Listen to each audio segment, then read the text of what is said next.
Audio Jungle.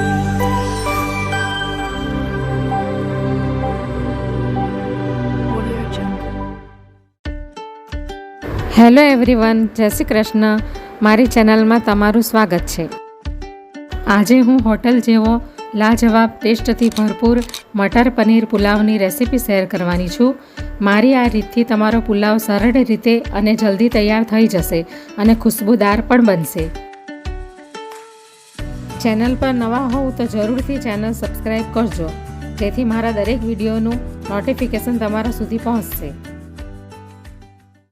તો આજે હું વ્હાઈટ પનીર પુલાવની રેસીપી શેર કરવાની છું. તો એના માટે મેં આ 200 ગ્રામ જેટલા પનીર લઈ લીધા છે. એને હવે આપણે તેલમાં ફ્રાય કરી લઈશું. પહેલાં પેન ગરમ થઈ ગયું છે, તો હવે એની અંદર થોડુંક 1 ચમચા જેટલું આપણે તેલ નાખીશું. હવે આપણે આ બધા પનીરને સેલો ફ્રાય કરી લઈશું. થોડું એની અંદર આપણે મીઠું નાખી દઈશું. હવે આપણે પનીરને પલટાવી દઈશું અને ચારે બાજુથી એને શેકી લઈશું હળવા બ્રાઉન થાય ત્યાં સુધી. આપણા પનીર સેલો ફ્રાય થઈ ગયા છે, તો હવે આપણે એને એક ડીશમાં કાઢી લઈએ.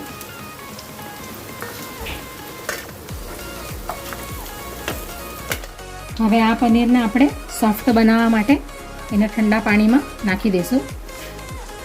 આમ કરવાથી પનીર એકદમ સોફ્ટ બનશે. હવે આપણે પુલાવની તૈયારી કરી લઈએ.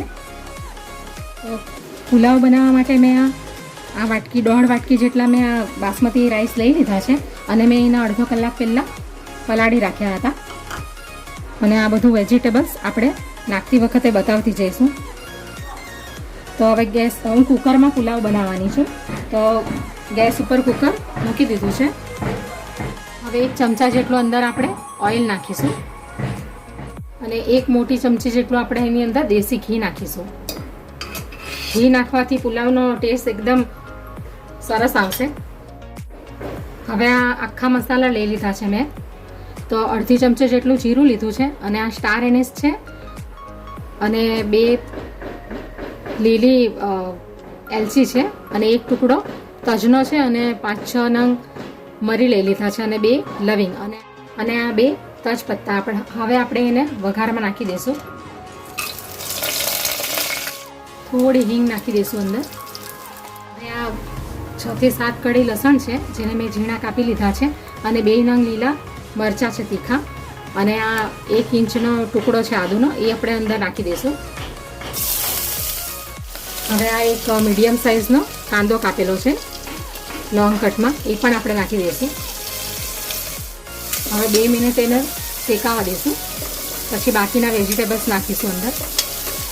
આ મેં ફ્રોઝન વટાણા લઈ લીધા છે, એ 1/4 કપ જેટલા છે, એ નાખી દઈશું અંદર. હવે આ એક નાનો ગાજરનો ટુકડો છે, એ પણ નાખી દઈશું અંદર. અને આ 1 કપ જેટલી ફણસી છે. હવે આપણે એને મિક્સ કરી લઈશું.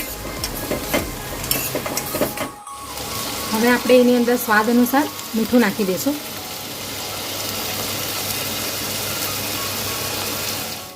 શાકભાજી અને ચોખાના ભાગનું મીઠું નાખી દીધું છે અંદર. અને પનીરની અંદર પણ સોલ્ટ નાખેલું છે થોડુંક, એટલે માપસર જ મીઠું નાખવું. હવે આ પલાળેલા ચોખા છે, એને આપણે અંદર નાખી દઈશું.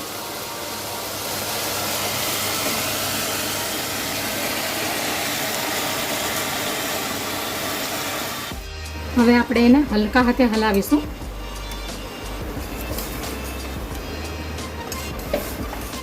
હવે આપણે આ જે પનીરના ટુકડા પલાળીને રાખ્યા છે, એ અંદર નાખી દઈશું.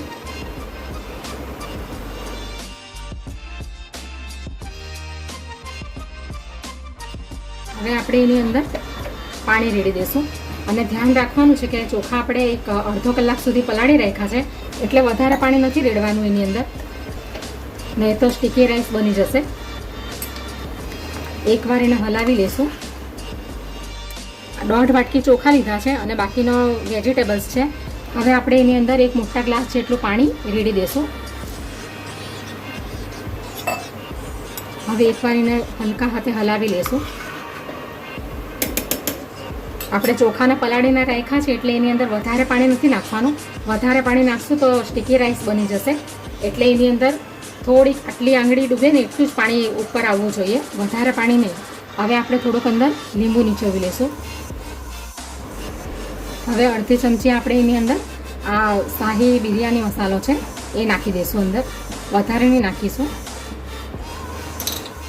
હવે એકવાર એને ફરીથી આપણે મિક્સ કરી લઈશું.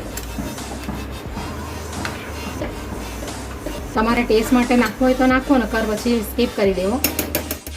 હવે આપણે કુકરનું ઢાંકણું બંધ કરી દઈશું અને મીડિયમ ફ્લેમ પર જ એને થવા દઈશું અને એક સીટી એની થવા દઈશું.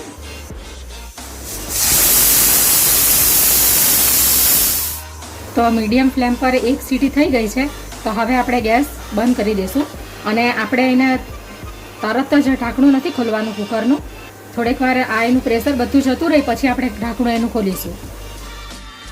તો હવે કુકર ઠંડુ થઈ ગયું છે. તો હવે આપણે એને ખોલી લઈએ એનું ઢાંકણું. સરસ પુલાવ બની ગયો છે.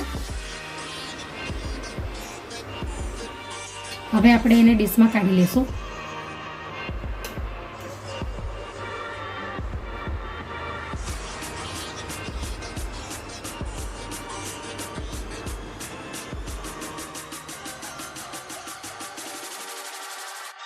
હવે આપણે ઉપરથી થોડું અડધી ચમચી જેટલું ઉપરથી દેશી ઘી નાખી દઈશું.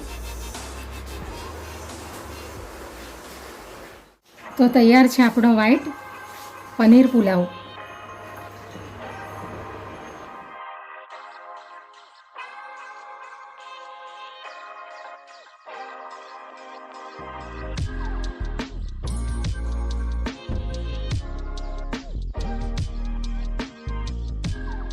Audio Jungle.